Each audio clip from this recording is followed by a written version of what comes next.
একি এই ভক্তকে জগন্নাথ মন্দির থেকে ধাক্কা মেরে বের করে দেওয়া হচ্ছে কেন? কারণ তিনি ভগবান জগন্নাথের জন্য ফুল নিয়ে এসেছিলেন। প্রায় ৩০০ বছর আগের কথা। বাংলার শাহাপুর গ্রামের এক নিষ্ঠাবান ভক্ত ছিলেন মনোহর দাস। তার মনে একটাই ইচ্ছা ছিল জগন্নাথ প্রভুর দর্শন করা। শীতের এক সকালে তিনি যাত্রা শুরু করলেন। যাবার পথে একটি সরোবরে প্রস্ফুটিত পদ্ম দেখে অভিভূত হন এবং স্থির করেন এই ফুলগুলি তিনি তার প্রিয় প্রভু জগন্নাথ দেবকে অর্পণ করবেন। ফুলগুলি যাতে শুকিয়ে না যায় সেজন্য তিনি ফুলগুলো তার গামছায় জড়িয়ে নিলেন এবং মাঘ মাসের হাড় কাঁপানো শীতে মনোহর দাস পায়ে হেঁটে পুরীর উদ্দেশ্যে রওনা হন। দীর্ঘ কয়েকদিনের যাত্রাপথে বারবার গামছা ভিজিয়ে তিনি ফুলের সতেজতা বজায় রাখার আপ্রাণ চেষ্টা করেন। মাঘী অমাবস্যার দিন তিনি পুরীতে পৌঁছান। পুরীতে পৌঁছাতে অনেক দিন সময় লেগে যায়। দীর্ঘ যাত্রার ফলে এবং অযত্নে গামছার ভেতরের ফুলগুলো পচে কালো হয়ে দুর্গন্ধ ছড়াতে শুরু করে। কিন্তু যখন তিনি মন্দিরের সিংহদ্বারে পৌঁছে সেবকদের কাছে বলেন যে তিনি এই ফুলগুলি অর্পণ করতে চান প্রভু জগন্নাথের চরণে, তখন সেবকরা সেই পচা ও দুর্গন্ধযুক্ত ফুল দেখে অত্যন্ত ক্ষুব্ধ হন।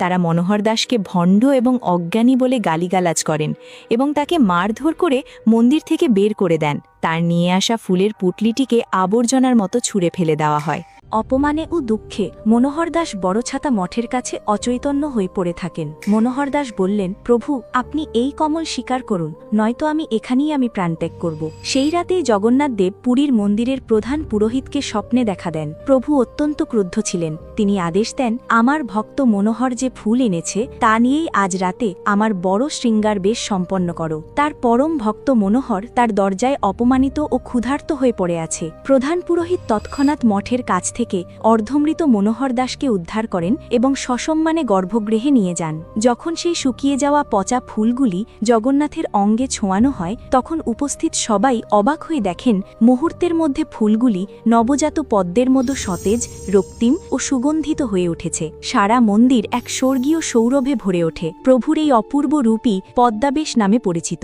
জগন্নাথ দেব ভক্তের উপহারকে সম্মান জানাতে সেই রাতে অন্য সব দামি সজ্জা ত্যাগ করে মনোহর দাসের আনা পদ্ম খুলেই সেজেছিলেন। প্রতি বছর মাঘ মাসের অমাবস্যা থেকে বসন্ত পঞ্চমী পর্যন্ত যে কোনো বুধবার বা শনিবার এই বেশ অনুষ্ঠিত হয়। এই বেশে জগন্নাথ, বলভদ্র এবং সুভদ্রাকে প্রচুর পদ্মফুল এবং পদ্মের নকশা করা বিশেষ পোশাকে সাজানো হয়। মুখমণ্ডলে পদ্মের পাপড়ির মতো চক্রাকার সজ্জা থাকে। এই রাতে ভক্ত মনোহর দাসের স্মৃতিতে মন্দির থেকে বিশেষ পদ্মকেশরী ক্ষীর নিবেদন করা হয়। জগন্নাথ দেব শুধুমাত্র ভক্তের ভক্তি ও নিষ্ঠা দেখেন, নিবেদিত দ্রব্যের বাহ্যিক রূপ বা মূল্য নয়। যদি সত্যিই জগন্নাথের উপর বিশ্বাস থাকে তাহলে ভিডিওটি লাইক ও চ্যানেলটি সাবস্ক্রাইব করুন আর কমেন্টে লিখুন, জয় জগন্নাথ।